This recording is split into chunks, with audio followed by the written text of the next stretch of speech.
মরিয়মের পবিত্রতা প্রকাশ পাবে। অপর দিক দিয়ে আপনি তো ঈসা নবীর জন্মের সময় আপনি উপস্থিত ছিলেন না, আপনি দেখেন নাই, না দেখা ঘটনা যেহেতু আপনি বয়ান করতেছেন, তাহলে আপনি যে নবী এটাও প্রমাণ হবে। সুবহানাল্লাহ। কারণ নবীরা ওহী দ্বারা পরিচালিত, ওহীর মাধ্যমে কথা কয়। তো যেহেতু আমি আল্লাহ ওহী দ্বারা আপনার এই ঘটনা জানায় দিচ্ছি, তার মানে আপনি পয়গম্বর। সুবহানাল্লাহ যেরকম সবাই। তাই আল্লাহ তাআলা আবার নবীকে ডাইরেক্ট নির্দেশ করছেন, ওয়াজকুর ফিল কিতাবি মারইয়াম, এই নবী এই কিতাবে আপনি মারইয়ামের আলোচনা করেন।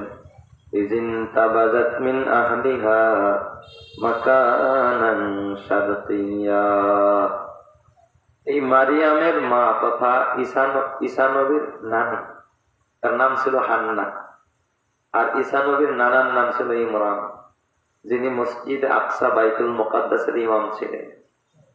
তো ঈসা নবীর নানার ইন্তেকালের আগে ঈসা নবীর নানী হান্না মান্নত করছে, আল্লাহ পেটে যদি কোনো সন্তান হয় এটা তোমার ঘরে দান করে দেব। রব্বি ইন্নী নাযারতু লাকা মা ফি বাতনি মুহাররারান ফাতাকাব্বাল মিন্নি, আল্লাহ আমার পেটে এমনিতে সন্তান হয় না, যদি একটা দাও তাহলে কোথায় দিয়ে দিব? তোমার ঘরের জন্য দিয়ে দিব, মানত করলাম। আল্লাহ তাআলা, লম্বা ইতিহাস, আমি ওইদিকে যাব না। এই ঈসা নবীর মা মরিয়মরে তার নানী হান্নার পেটে দান করলেন। তো সন্তান হয়েছে, এখন এই সন্তানদের মরিয়মরে কোথায় দিতে হবে? মান্যত অনুযায়ী মসজিদে। মেয়ে মানুষ তো বলেন তো, মসজিদের খাদেম কি পুরুষ দরকার না মহিলা দরকার? পুরুষ না? যদি এলাকার কোন মসজিদে শোনা যায় যে ওই এলাকার ওই মসজিদের খাদেম মহিলা, দেখবেন মোটামুটি ওই মসজিদে মুসল্লি সংখ্যা বেড়ে দিব, তাই না? যে মসজিদের খাদেম কি হয়েছে, মহিলা হয়েছে, একটু দেখে আসি। হ্যাঁ, আল্লাহর ঘরের খেদমত এটা পুরুষদেরকে দিয়ে কি পায়? শোভা পায়। এখন যেহেতু হান্না হযরতে ঈসা নবীর নানী, সে তো মান্যত করছে মেয়েটা সন্তান যাই হোক, ছেলে হোক আর মেয়ে হোক, মসজিদে দিয়ে দিলে। তার তো স্বামী মারা গেছে, ইমরান মারা গেছে। পরবর্তীতে এই মসজিদের ইমাম হয়েছেন হযরত জাকারিয়া আলাইহিস সালাম। সুবহানাল্লাহ বলেন, যিনি ইমরানের আপন ভাইরা ভাই, হযরত ইমরান আলাইহিস সালামের আপন ভাইরা ভাই। তো এখন এই মারিয়ামকে নিয়ে যখন মসজিদে নিয়ে গেছে, সবাই তাকে গ্রহণ করতে চেয়েছে, যেহেতু ইমামের মেয়ে।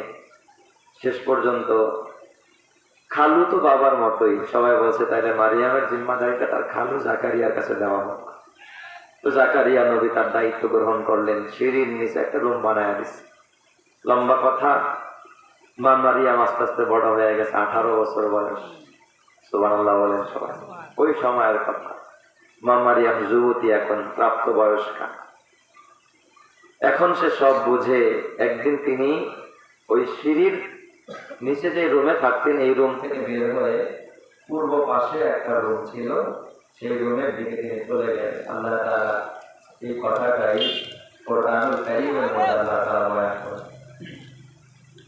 আল্লাহ তাআলা বলেন, ওয়াজকুর ফিল কিতাবি মারইয়াম ইয ইনতাবাযাত মিন আহলিহা মাকানান শারকিয়্যা। হে নবী, এই কিতাবে আপনি মরিয়মের আলোচনা করেন। তিনি একদিন তার হুজরা থেকে, তার রুম থেকে বের হয়ে পূর্ব পাশের একটা হুজরায় চলে গেলেন, একটা রুমে চলে গেলেন।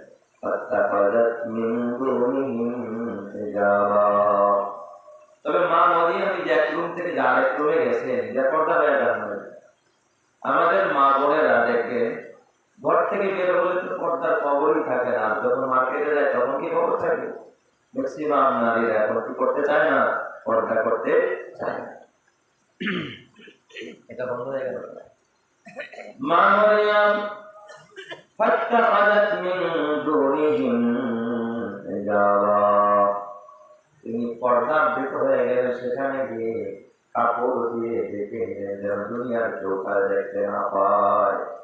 অন্দর মহলে তিনি সেখানে প্রবেশ করলেন। কেন গিয়েছেন? তাফসীরের কিতাবে বিভিন্ন উক্তি এসেছে, তার মধ্যে প্রসিদ্ধ কৌল গোসল সারার জন্য সেখানে নির্জনে গিয়েছেন।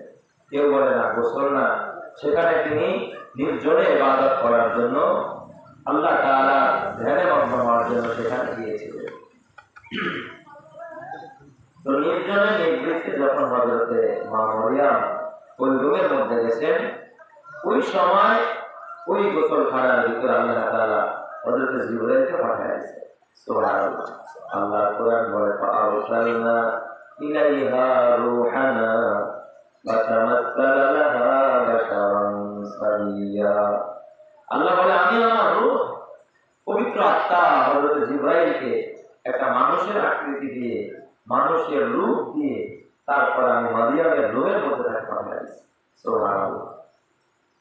বলেন একজন নারী, যুবতী, ষোড়শী নারী যখন নির্জনে নিবৃত্তে একা একা গোসল করে, সেখানে যদি একটা যুবক ঢুকে, এটা বলেন আতঙ্ক কিনা? আতঙ্ক না? ভয় না? মা মরিয়ম ভয় পেয়ে গেল, আরে আমি একা এখানে গোসল করতে আসলাম, নির্জনে আছি, এই সময় যুবক তারা বলা নাই খাওয়া নাই আমার রুমের মধ্যে ঢুকছে, নিশ্চয় মনে হয় যুবক তার উদ্দেশ্য বড় খারাপ।